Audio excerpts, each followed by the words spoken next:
Recently, I was reading a book called Don't Believe Everything You Think by Joseph Nguyen.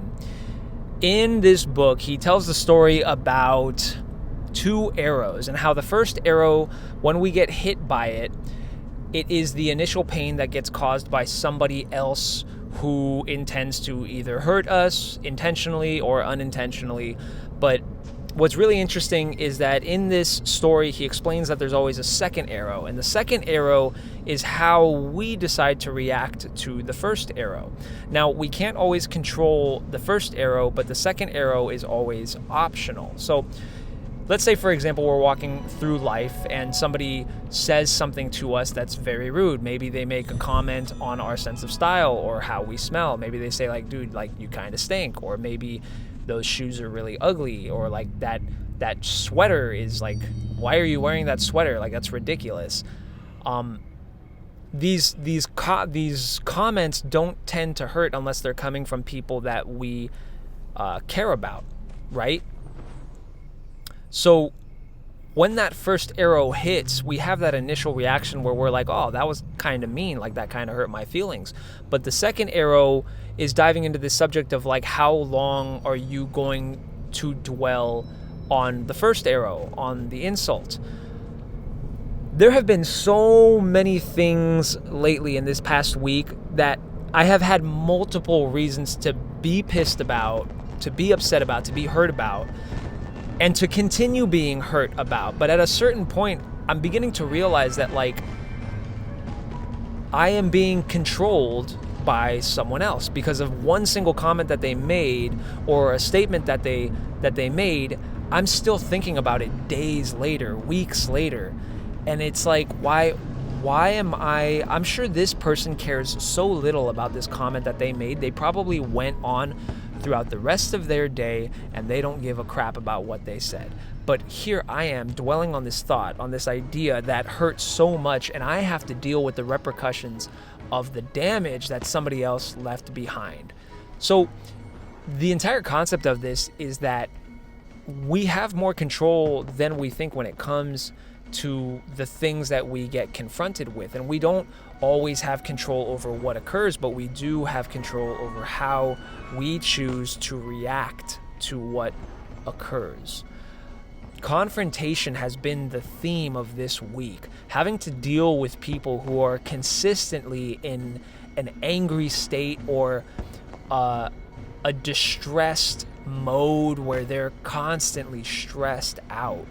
And when you're confronted with people like that, you have to make the decision whether you're about to engage with them or not. Because you already know, like if you preemptively know how they're going to speak when they enter the room, you can prepare yourself for how to react. But they're playing a game. Like, let's just imagine this is all a game. And their game is that they're trying to get you to react their way. They want to suck you into the game so that they don't have to be alone in this distressed mode where it's like, well, I'm stressed out, so I don't want to be stressed out by myself, so I'm going to drag somebody else down with me. So then we go into this quote that hurt people, right? Why do they do that? I honestly think it's because it's lonely to be in those states, and we kind of want to find levels of relatability with other people so that we don't have to deal with these things by ourselves. But the sad part is that if we simply just decided to share how we felt, to share like, hey, I'm not having that good of a day, we would find that we would get just as much satisfaction as we would without dragging people down. But because we don't necessarily know how to handle those emotions or how to react to being hurt or to being distressed, our defense mechanisms are to kind of freak out. So it's tricky because we have to be aware of when we're doing it, but we also have to be aware of when somebody else is doing it. Like, understanding that if I'm having a really crappy day, I have to make a conscious decision on my words. Am I going to drag other people down with me because I'm cranky, because I'm in a bad mood? Do I have to lash out at my significant other? Do I have to lash out at my best friend, at my parents, at my kids, at my brothers, at my sisters, because I'm in a bad mood? Like, they don't know what's going on. Why do they have to deal with the consequences of the stress that's going on in my life, right? Do they deserve it? Like, really, when you take a step back and you think about it, do they deserve to deal with your anger because you got hurt? The answer is no. They don't. They don't even understand. Most of the time, they're innocent bystanders. And just like that, we can also be innocent bystanders of other people's pain, of other people's aggression. So when somebody comes at you in a very aggressive mode, we have to be very quick on our toes to say, I'm not playing this game. I see what you're trying to get at, and I'm not doing it. Like, I'm trying my best to be as peaceful and as loving as I possibly can, and I have my own stress to deal with. I have my own concerns. I have my own bills to pay. I have my own homework assignments due. I gotta go to class, and then I gotta go to work, and then I gotta go home, and then I gotta wake up, and then I gotta do it all over again. Like, I sympathize with what is stressing you out, but I can't join you in this party because I might tip myself over the edge. And if I tip myself over the edge, then I'm going to go home upset, and I'm going to repeat the pattern of trauma. So this is important because this stems so much deeper than just surface level issues.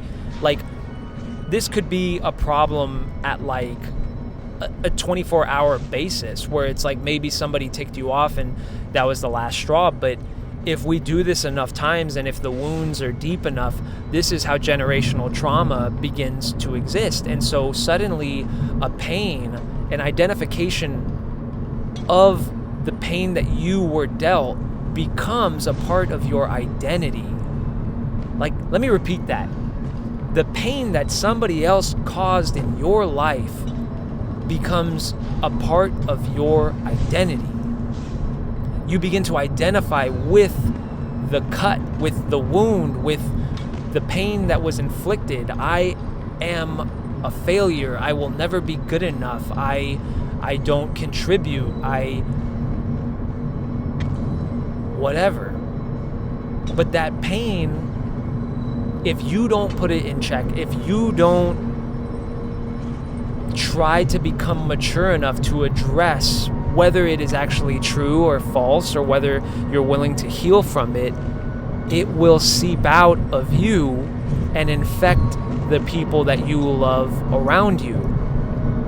And if you don't want to do that, if you don't want to hurt people that you care about, then you have to take it upon yourself. You have to take that responsibility and say, I got to deal with this right now. I don't know what it's going to take. Maybe it's going to take a little bit of silence today, a day of silence, maybe a day of prayer, maybe a day of reflection, of healing.